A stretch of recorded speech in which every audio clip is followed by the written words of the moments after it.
save everyone, heroes must be able to stand up against any threat, no matter who or what they may be.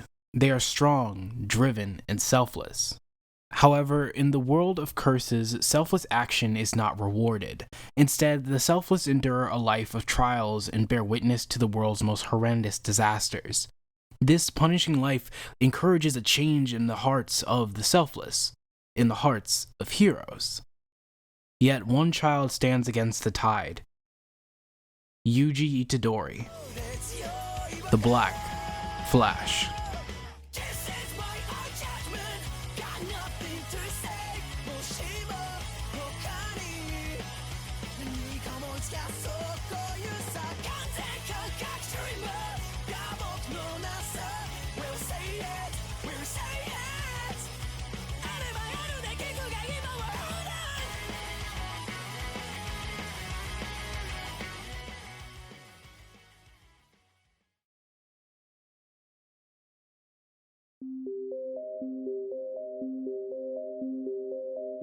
Yuji Itadori is by all accounts a normal high schooler. He participates in clubs, has friends, and overall enjoys his life. It's an idealistic life without any complications.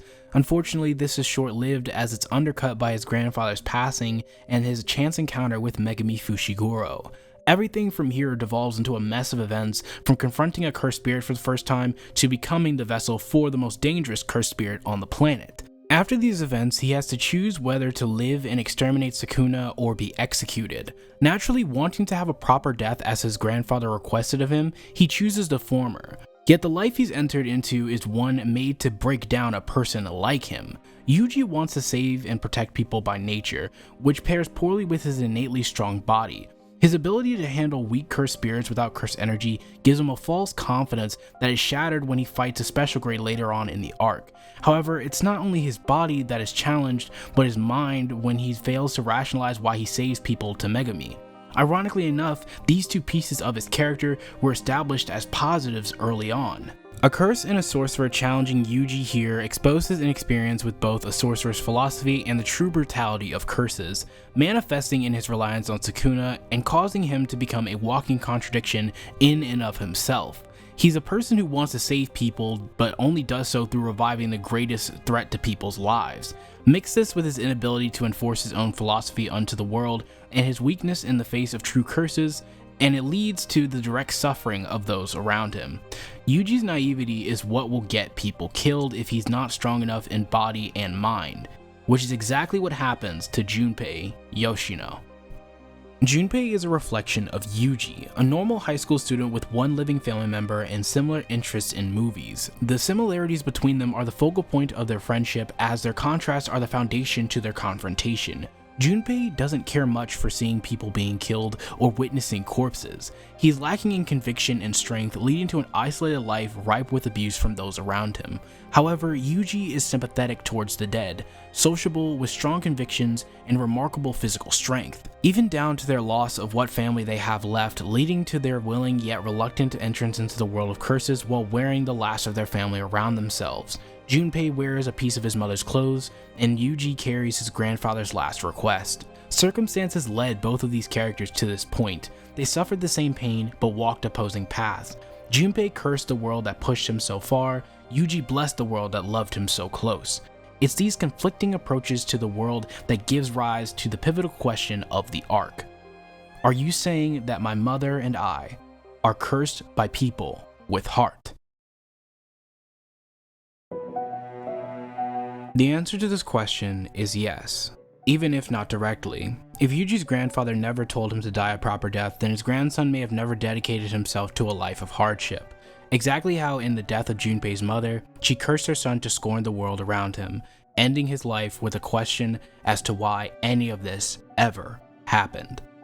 These two arcs introduce and show the results of Yuji's immaturity and his selfless nature. The Fearsome Womb arc displays that Yuji is wholly unprepared for the world he's entered into, and his selfless philosophy cannot coexist with the cruelty of those around him. The Versus Mahito arc is a direct result of his reluctance to change, as it plays the same story beats of a cursed spirit and sorcerer challenging his morals and strength. However, unlike before, Sukuna does not undo what Yuji let happen. He has to deal with his decisions and their consequences.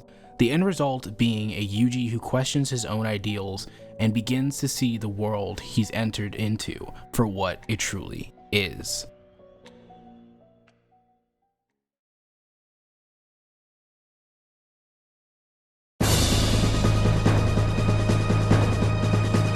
Entering the Goodwill event, Yuji's strength is tested. His innate physical body already made him quite strong, yet his understanding of cursed energy still remained in its infancy. Thus, he had no way to fight at his full potential. The delayed impact in his cursed energy is a consequence of this, and a sign that his physical strength alone will not carry him forever. The remedy to his dilemma comes from a lesson taught to him by Todo. For one to be effective in battle, one must align their mind, body, and soul with the world around them.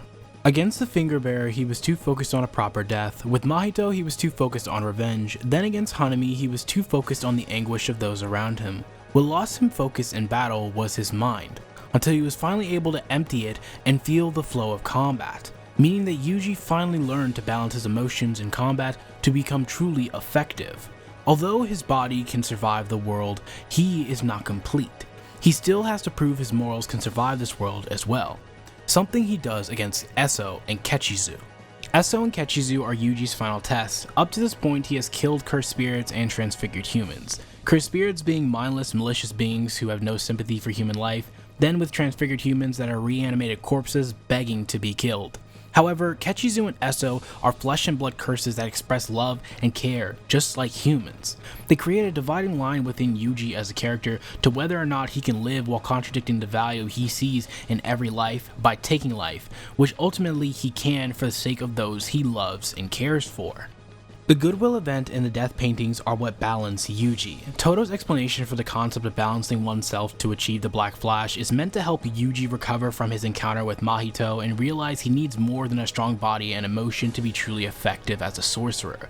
Kechizu and Eso make Yuji contend with a contradiction within his own morals, and Nobara helps him understand that this is the world they chose to live in, to weather the storm in body and ideals. That is what Yuji learned in these two arcs.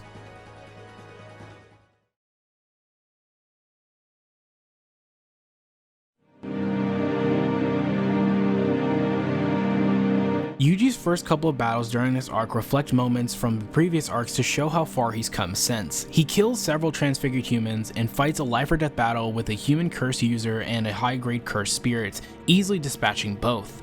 The Yuji before would have had a much more difficult time taking on these three events in isolation, but now he handles them in succession with zero hesitation. However, it's his encounter with Choso that stops these positive callbacks and begins the decline of his character. Choso serves to expose the fatal weakness of Yuji as a sorcerer. He is able to deal with Yuji's powerful attacks and martial art ability with ease. He is never overwhelmed and outsmarts Yuji multiple times with his technique. The experience gap has never been a problem for Yuji because once he got in close to his opponent, they were forced into his territory where they could only trade blows.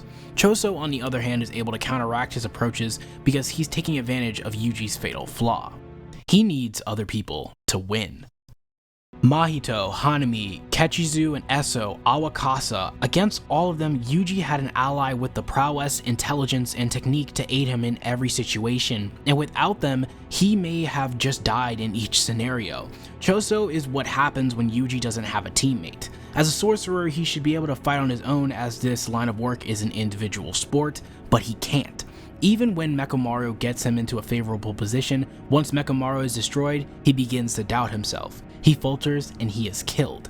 Choso destroys the one thing that made Yuji good in a fight, his remarkable physical ability, and exposes yet another problem with him as a sorcerer. It was only right that Yuji died in a hallway with one way in and one way out, because that is the result of his fights without someone to help him. A one-way road to death.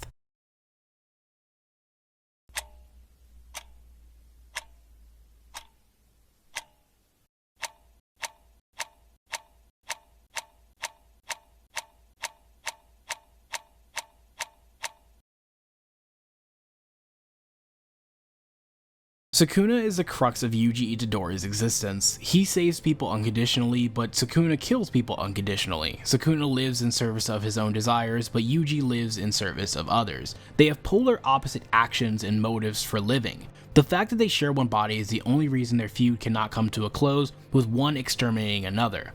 This is where Mahito is not only important for this story, but also Yuji as a character. He embodies exactly what Sukuna does. He's selfish and doesn't care who he kills or who dies, and naturally this extends to humans, where their similarities end. Mahito takes pleasure in killing humans to a much higher degree than other cursed spirits, the same way Yuji takes pleasure in saving humans to a much higher degree than other sorcerers. Life and death are at the core of their philosophies. Mahito is death, Yuji, life. Two sides of the same coin that in a world of curses, death always finds a way to win. Mahito is the being that breaks down Yuji's character. As his polar opposite, Mahito cannot exist without Yuji, for life and death live in a delicate balancing act. Life ends with death, and death happens because life does. However, the pain of death harms the stability of the living, and in this case, Mahito does just that. He tortures Yuji in body, mind, and soul. He throws Yuji off after killing Nanami and Nobara to the point Yuji falls back into his old ways, his emotion controlling his actions in battle, mirroring their first fight. He regresses into himself and confronts the fact that he never rationalized his ideals. Mahito single-handedly brings Yuji back to who he was at the beginning of the story. His mind was not enough to connect with Junpei, his soul could not withstand the loss of Nanami, and his body wasn't fast enough to save Nobara. In returning to the start of his character, Todo had to rebalance Yuji because he would have never been able to do it on his own. Yuji had to come face to face with the cold reality of his flimsy justice and half-baked truth. It's only then he's able to fight Mahito on equal footing and accept that they are the same. However, Yuji is no sorcerer, merely a cog in a system meant to kill cursed spirits. Shibuya is the assassination and rebirth of Yuji's body, mind, and soul. Choso destroyed his body in their battle, exposing his biggest flaw as a sorcerer. Sukuna shattered his mind through his massacre, forcing Yuji to reevaluate his value as a person in this world. Mahito killed his soul, killing people he cared about and showing that his selfless nature could never survive a war of truths. Ironically, Mahito is what gives birth to a new Yuji who has a stronger body, a mind that accepts his failures, and a soul that can endure what he's lost and push forward. In the end, for better or for worse, Shibuya changed Yuji into something completely different from what he once was.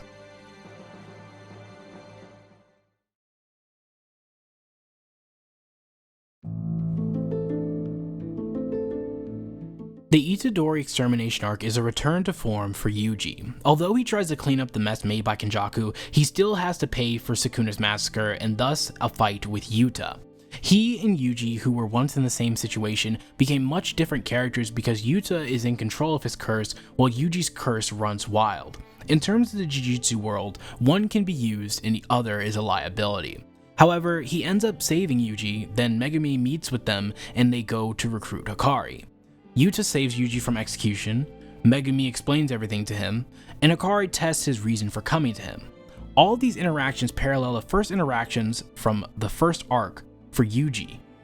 They're meant to reacquaint him with the fact that he's not alone in his fight, that he still has allies willing to fight and stand beside him in his time of need no matter what.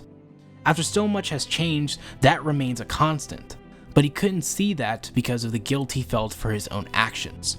A guilt that would be understood in full during the Culling Games when he meets Higuruma.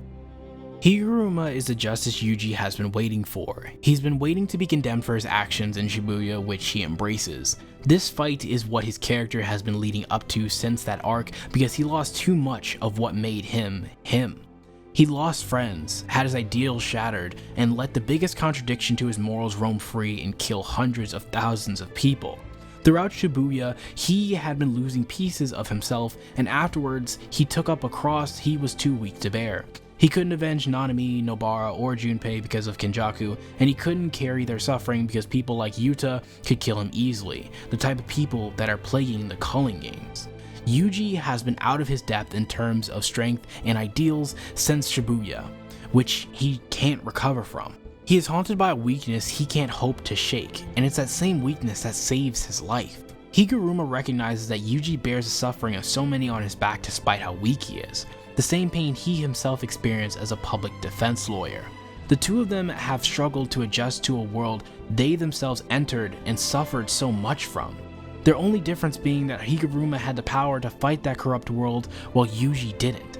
He simply struggles to force his morals and ideals onto the world around him. There's an admiration in that struggle and an undeniable light that comes with that weakness. A light that Higuruma forgot about for so long until he met Yuji. Yuji Itadori is the light of the Jujutsu world. His morals are distinctly his own, and he contends with a world that doesn't care about them. Even so, he still fights. He doesn't compare to the strongest in his world, nor many of the enemies he faces. He just fights for the sake of others even though he's weak. He's no selfless unstoppable hero, nor a selfish powerhouse sorcerer. Yuji Itadori is just the man chosen by the Black Sparks.